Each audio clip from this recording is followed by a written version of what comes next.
This is the heavy metal rebel Frankie Kazarian and almighty Christopher Daniels, collectively known as The Addiction. We are also world travelers, loved by millions, and we both have rears that makes the girls cheer. You're listening to the Potsy and Tino show. Keep listening.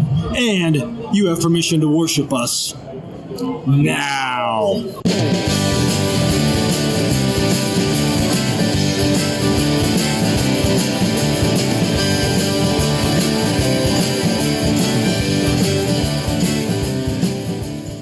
Ladies and gentlemen, boys and girls, children of all ages, the Pots and Pans Network brings to you its tag team champions of the world, Finjuice. No. Young Bucks. No. The Potsy and Tino show. That's right. No, not that either. Okay. Street Profits. Maybe. The New Day. No. Almost an AJ. Okay. Yeah.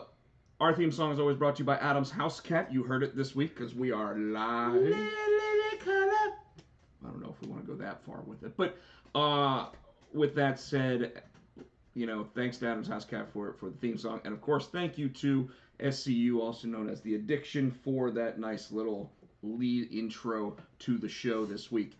Folks, if you are out there, don't be shy. Say hi. We've got Tino manning the Facebook. And, of course, we've got chat going on in both YouTube and Twitch tonight. So, please, don't be shy. Say hi. Hello. And, of course, as you see, support the show, buy the t-shirt.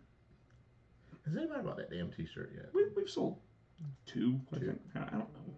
Whatever. We've sold it. What the heck is that? I don't know.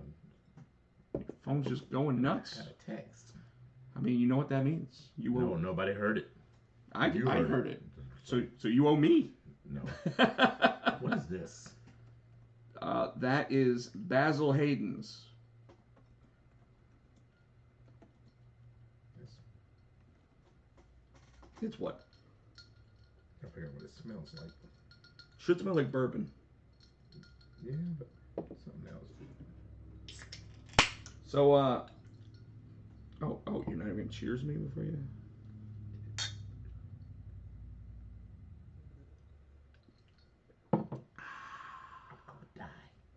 It's good stuff, man. It is a little heavy. It's like 45% alcohol. It's good stuff, though. It's made in Kentucky. Kentucky gentleman? Yeah, the Kentucky gentleman. Chucky T. Chucky T. So, Tino, every week. Every week. That we do this show. We didn't do it last week. We didn't, but every week that we do. Okay. That we do this show. We do this. You said do. I said do. Every week that we do this show, we always start. Ron Killings. We always start with the Ron Killings. What's up with you? What's up with you? Not a whole lot. I had to. That's gonna ruin the segment if you say not a whole lot. Dude, it's COVID. Okay, if bars were open, I could be doing the rock star things. I go to work, I go home. Well, you got an actual story about something going on at home right now. Unless you want to tell it, but I'll tell it. I mean, she's kind of grown used to the fact that we just go ahead and tell our business. So, my poor wife, she's from COVID to strep to everything else she's had. To having to be back in school with kids. Yes. So, she's been feeling tired, and we thought maybe it was, she had her second shot, so maybe, she's still feeling the side effects from the second shot. And so the doctor was like, all right, she was like, I just don't feel right. So took a blood test. They found something weird on the blood test. And then she called me. She goes, they're making me take a infectious disease. A barium enema. The blood test for infectious diseases. I'm like, what? So ended up she had, because it's getting better now, Rocky Mountain Spotted Fever.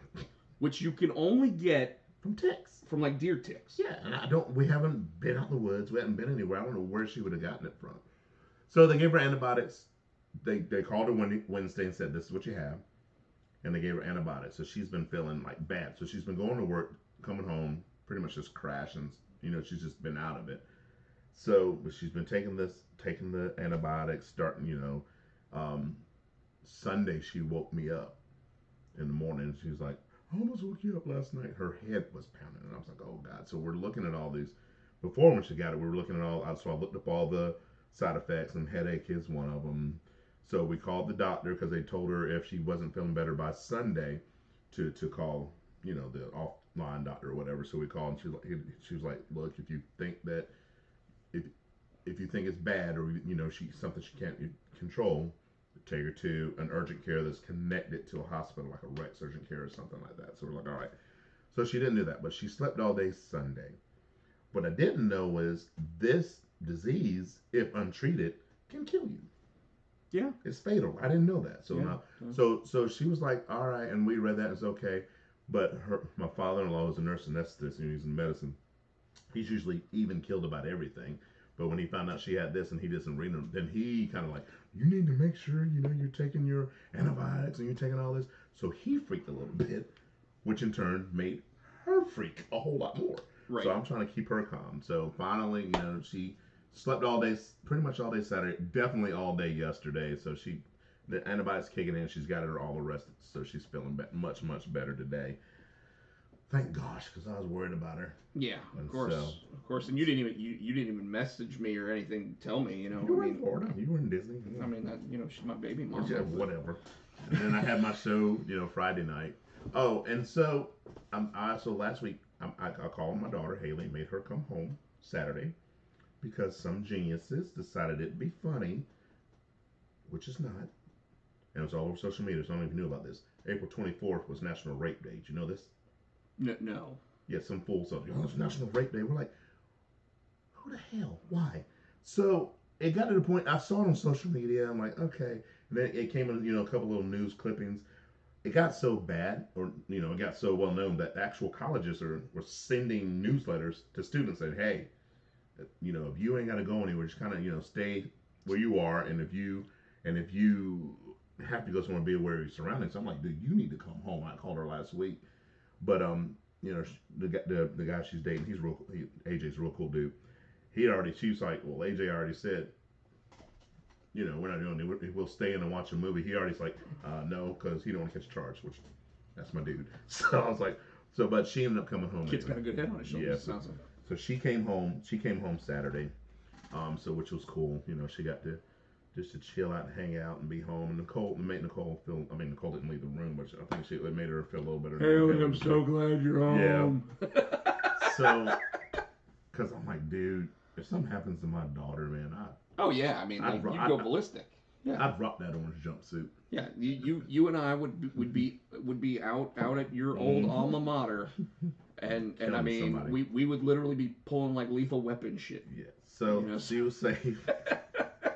So what else we got going? So I did get news over the weekend too. I didn't even heard about this. Are you saving 15% by switching your car insurance? Yes, but to Geico. Yeah, that totally throws you off. No, because thinking of commercial, remind me of I got to tell you about my favorite Tide commercial. I think you were telling me about it the last time. Oh, have you seen it yet? Yes, the iced tea and Stone Cold taking the calls. Did you see the one with Vanilla Ice? Have you seen that? No, I have not seen that. I finally showed Nicole. She's like, wow.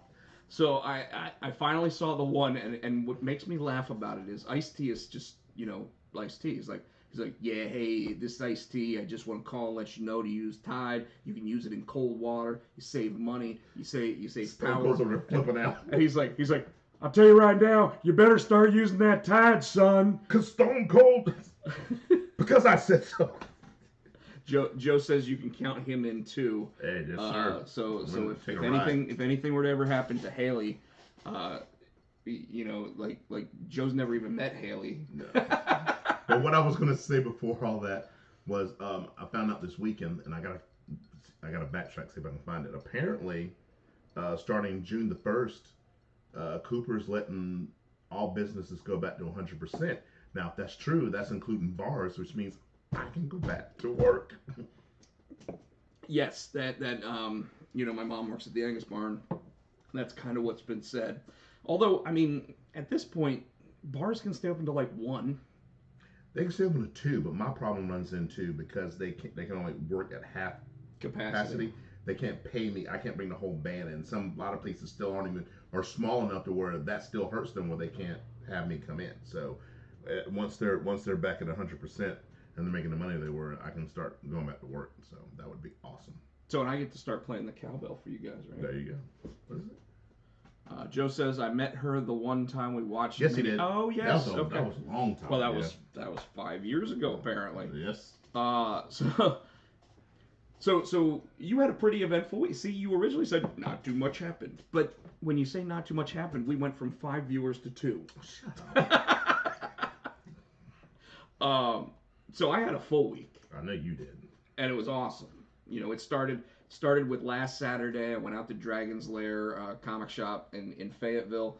I had an awesome day. I was selling artwork. I was selling comics. Having a great. I was on their YouTube show Saturday morning. So lots going on there. I actually today started lettering the new Junior High Horrors comic. Nice. If you go to Instagram.com/Junior High Horrors, you can see one of the pieces of art already lettered. It's labeled as How It Begins because the book is Return of the Walking Flu. So of course one of the kids gets the flu, and Tino's already privy to how he get. Like, that's not the image that I showed yet because I want it to be a surprise when people pick up the book. But it shows Mikey sitting there sniffling and sneezing and everything else. Nice. And Eric, the artist, Eric Kent, did this really awesome like montage of little pictures of all the kids like inhaling the disease, if you will, right? So it's really good because all the kids end up getting sick again, and this time, you know, people go nuts and they got to get vaccines and everything for it. So it's a pretty funny story, and then of course I also went to Disney World. My brother-in-law and I drove down. Usually you go in October. Why did you go now?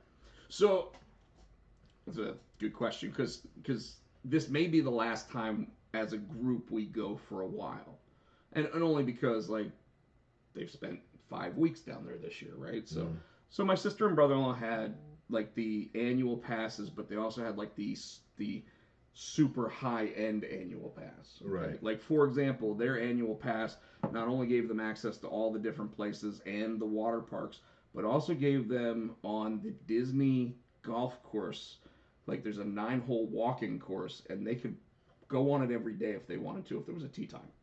Damn. And it's free because of how expensive their annual passes were. Because they're rich. Yeah. I want to be rich. I would love to be rich. And that's going to bring me to a story. But so Shane and I are driving down Sunday morning. So immediately after getting back from Fayetteville, I had to go to bed because, like, got to be up at, like, 3 in the morning. This is how the week starts. By the way, folks, I didn't watch any pro wrestling last week at all. So while I know who the Impact World Champion is now, while I know kind of what happened with all of it, I'm going to say right now, this episode's probably going to be a lot more about us just bullshitting and talking. Yeah. Because I know that that's what most of our watchers want anyway. But because like the whole Disney trip and everything was just an adventure. Maybe shorter and we can watch Raw. Maybe we could actually watch some wrestling after the fact. It's been a while since we've done that. It's true. It's true. So I'm supposed to be up and ready to go at 4 a.m. Had you been drinking? Yeah, but not late. Okay. So I mean, like I was in bed by like 10 o'clock, you know. But it was I can never sleep before going on a trip like this. So I'm like rolling around in the bed trying to stay. And at 2:47, I look at my watch. 2:47. I'm like, I gotta get like I gotta be up at 3. But I'm just gonna lay here, because 2:47. You might as well get up. Right. Well, I set my alarm for 3:20. Okay. My alarm either didn't go off or I slept through it because my doorbell's ringing. 4 o'clock in the morning, which is when I'm supposed to be getting picked up, and I run down the stairs. I'm in my underwear, okay? Because I'm like I'll let him in, and you know I'll just say, hey, wait for me, right? So I open up the door and I said, I thought you said 4 o'clock. And I was like, you said like 4 o'clock. And he's like, it's 4:01. And I looked down at my watch again, and I'm literally thinking it's like 2:47 still. And he's like there early. I looked down at my watch, and I'm like, fuck. Give me 5 minutes. Got changed everything. Everything was already packed, ready to go right at the front door. So it was just pick it up, throw it in the vehicle, and we're good to go as soon as I've got clothes on. So I throw clothes on, brush my teeth real quick, hop in the car, go. And I'm like, there's no way I fell asleep for another hour and 15 minutes. But apparently I did. Like, I don't remember it. I didn't feel like I got an hour and 15 minutes of sleep, but apparently I did. So we're in the car, and for like the first hour, he's making fun of me for it. Yep. You know, obviously, because he's like, it's amazing that you were ready to go as fast as you were, Rob, but you were so mad because you thought I was here an hour early. And I'm like, I really did think you were, like, I still, and you know, now my Fitbit isn't holding time or anything else, so it's very possible it was 3 o'clock. Shut up. So the whole trip starts like that, right? So we're driving down the road, and it was supposed to be all three of us in the car, but a couple days before that, my sister and brother-in-law made the decision my sister was going to fly down. Make it a lot easier, a lot less tension, because you know, when you go on a vacation with a group of people, by like day 5, you're sick of those people. Mm-hmm. And we didn't have that this time because the place we stayed in was massive. And I'll get to that. But they had like an argument about it because she's a lot shorter than everybody. That's why we call her Shorty. And she accepts that. She calls her, I mean, her email is Shorty Potts or whatever at wherever it is. I don't want to give out her email. So, but I was like, make up. So they made the decision that that she was gonna fly down, he's gonna drive, because she wants to sit in the front seat of her own car, and I'm like a foot taller than her, so I need to be able to. Well, couldn't she scoot the seat up? No. So that's what you would think, right? But this is what she does. Her seat is even further back than Shane's seat. So she's got all the leg room. Right. And there's no leg room in the back of their car. My car has more leg room in it. Why doesn't she pull her seat up? Because she doesn't do that. She said? No, she says I don't do that? But she just doesn't. Why don't you ask her? What do you think I've done? Like every time I've ever been in the, she says no. Oh. Well. But it amazes me because the driver, Shane, is my height, has the seat where I would have the seat, and hers is back further than it. So in their car, there's literally like this much leg room in the back seat. So her legs can fit back there. Mine really can't for extended periods of time.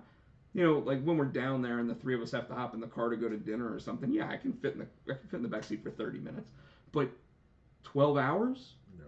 You would have had to actually like grab the jaws of life to get me out of the car. You know, like so. Anyway, they make the decision that she's flying, we're driving, and apparently got a good rate, but she got the wrong flight because she was going to get the straight shot flight and get there at like 2 p.m. so she could check into the hotel and everything else and just be good to go.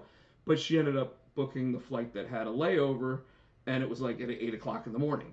So it was probably cheaper, you know, because there was a layover involved. But whatever. So she'll get there before you though, right? Oh, definitely. Yeah. Because we're old men, you know. So you got to take 4 pee breaks alone. You got to. Most people drink coffee. I don't drink coffee, but. What do we got? They said it was uninterrupted. The live feed was interrupted. Oh, it went back. It's back now. I don't know. Maybe Facebook's acting up. What's up, Terrence Bowden? Watching on the YouTube. So she got there. She took 8 o'clock in the morning. Yeah. So she got there by like noon or whatever, and we're still in the car driving. Because you're old man. That's what you about to say. I had to pee multiple times. Like, and I don't know how you feel at this point in your life, but like. Shane was like, Rob, I'm probably not going to let you drive because he never does. And that's fine. But he's like, but I can't just drive straight through like I used to be able to. So we can't make it there in 10 hours. It's It's going to be about 12 because we're going to stop for breakfast.